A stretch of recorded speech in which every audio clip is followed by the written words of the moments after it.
Bienvenue dans le Financier, votre rendez-vous économique quotidien. Voici les titres.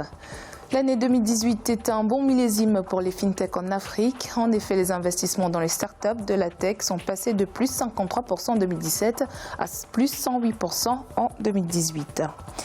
Destination privilégiée pour les investisseurs, la Côte d'Ivoire a été en mesure d'attirer en 2017 près de 675 millions de dollars en investissement direct étranger, soit une augmentation de 17% par rapport à 2016, des chiffres que les autorités ivoiriennes entendent améliorer dans les années à venir. Et puis en fin d'édition, nous ferons le point sur les marchés boursiers du continent.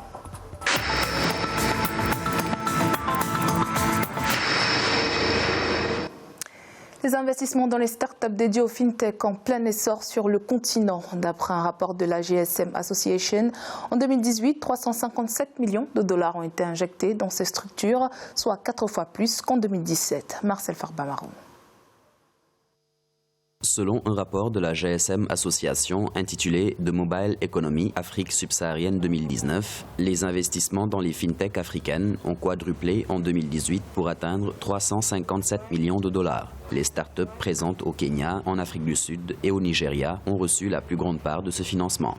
Les fintechs sont en pleine effervescence et en pleine explosion dans toute l'Afrique. Cette explosion s'explique par toute l'innovation qui tourne autour de la téléphonie, toute innovation qui tourne autour de la monétique électronique, toute l'innovation qui tourne autour de la bancarisation économique. Au cours des 18 derniers mois, l'Afrique subsaharienne est devenue l'un des pôles de la fintech à la croissance la plus rapide au monde en termes d'investissement.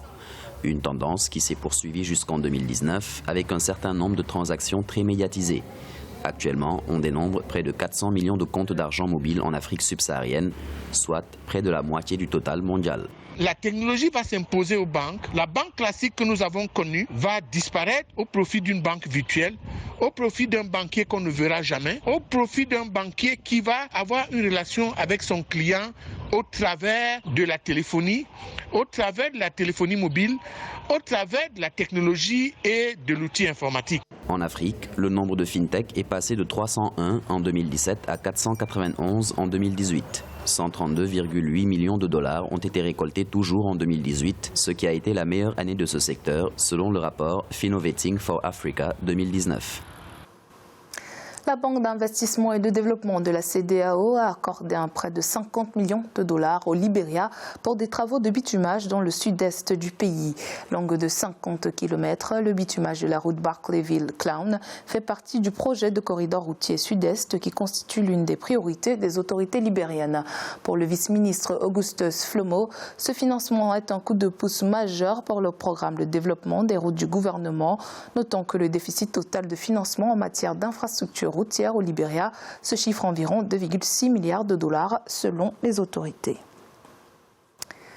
Disposant de ressources minières et agricoles diversifiées, d'un réseau d'infrastructures en cours de modernisation et d'une économie stable, la Côte d'Ivoire a bénéficié de plus de 25 000 milliards d'investissements en 8 ans. Des performances qui s'expliquent par la hausse de 17% du taux d'investissement direct à l'étranger, signe d'une bonne croissance économique du pays. Amenechi. Selon le président Alassane Ouattara, plus de 25 000 milliards de francs CFA d'investissement ont été apportés en Côte d'Ivoire en 8 ans. Dans sa politique d'investissement entamée depuis 2016, le pays a mis le secteur privé au centre de son action gouvernementale et économique.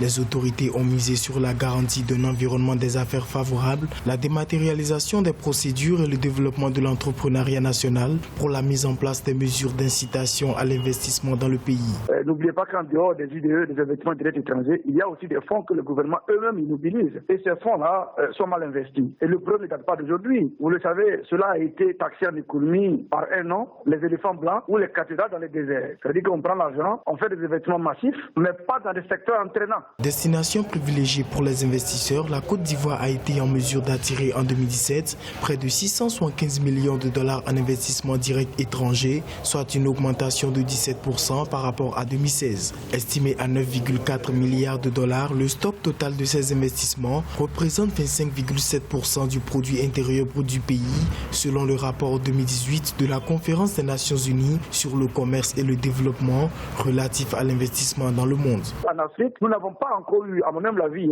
un bon code d'investissement qui protège effectivement nos économies. On dit qu'il y a eu beaucoup d'investisseurs, mais les Ivoiriens ne voient rien. Pourquoi? Parce qu'ils viennent, ils investissent et ils rapatrient l'intégralité de leurs ressources.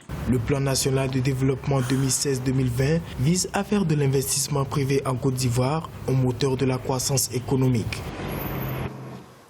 Les Émirats arabes unis prévoient d'investir à compter des 6 prochains mois environ 2 milliards de dollars en Angola dans les secteurs de l'agriculture, de l'industrie et de l'énergie.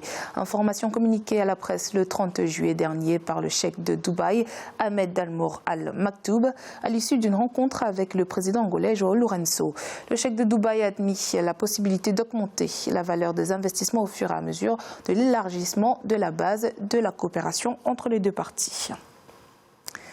Le Gabon vient de se doter d'un nouveau code des hydrocarbures, outil qui devrait séduire les investisseurs étrangers et ainsi permettre au pays de remporter son défi de remonter la pente d'un secteur pétrolier en berne depuis la chute des prix du baril en 2014. En effet, les réserves en 1998 étaient estimées à 2,60 milliards de barils contre 2 milliards en 2018. La production, elle, a chuté de 240 000 barils par jour en 2008 à 194 000 barils en 2018. Après 5 années, sans signature de nouveaux contrats pétroliers, le 2 août, le ministre du Pétrole, Noël Boumba, a procédé à la signature de 2 contrats d'exploration et de partage de production entre l'État gabonais et la société Petronas. Écoutons à ce propos le ministre du Pétrole, Noël Boumba. Nous avons eu un code des hydrocarbures qui n'était pas attractif et pendant 5 ans, nous n'avons pas enregistré de signature de contrat. Aujourd'hui, avec la promulgation par le chef de l'État, son Excellence Ali Bongo Ondimba, du nouveau code des hydrocarbures, le Gabon s'inscrit dans une démarche d'expansion dans son secteur pétrolier, aussi bien en offshore qu'en onshore. Il est à présent l'heure de faire le point sur les marchés boursiers du continent. En Afrique australe et océan Indien, la bourse de Maurice était en baisse de 0,12%. L'indice All-Share de Johannesburg perdait 1,66%. L'indice de Nairobi enregistrait une hausse de 0,02% et l'indice du Botswana était stable. En Afrique de l'Ouest et centrale, la BRVM d'Abidjan était en baisse de 0,42%. L'indice nigérian perdait 0,43% et la bourse du Ghana chutait de 0,46%. En Afrique du Nord, la bourse de Casablanca était en hausse de 0,19%. L'indice égyptien était en hausse également de 0,67% et l'indice tunisien perdait 0,10%.